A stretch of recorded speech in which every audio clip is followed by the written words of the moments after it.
ketika kita mengaku cinta kepada Rasulullah, kita mau menyebut-nyebut nama Rasulullah lewat sholawat. Jadi ciri bogoh anu pertama nyata urang sok loba nyebut-nyebut karena perkara anu ditika bogoh. Aya mang santri aya. Oh, mang santri mah luar biasa. Abi teh bunga lamun ningali mang santri teh komo bisa santri nama. Kunaon sebab cik tina kitab Riyadhus Shalihin ayat 3 golongan anu moal dilaknat ku Allah sampai ka poe kiamat teh. Anu kahiji jalma anu kehirup di alam dunya loba maca zikir ka Allah.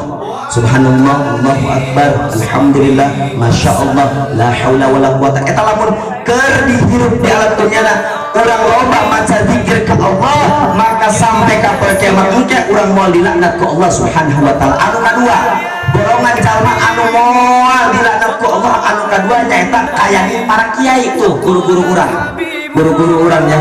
Guru-guru orang menyampaikan kepada kita kebaikan, menyampaikan ilmu kepada kita. Guru-guru kita tidak akan dilaknat oleh Allah Subhanahu wa taala. Alhamdulillah. Anu katilu santri. Santri alhamdulillah. Jadi santri mah butut-butut ge. Butut. Santri mah butut-butut ge. Butut. Jadi santri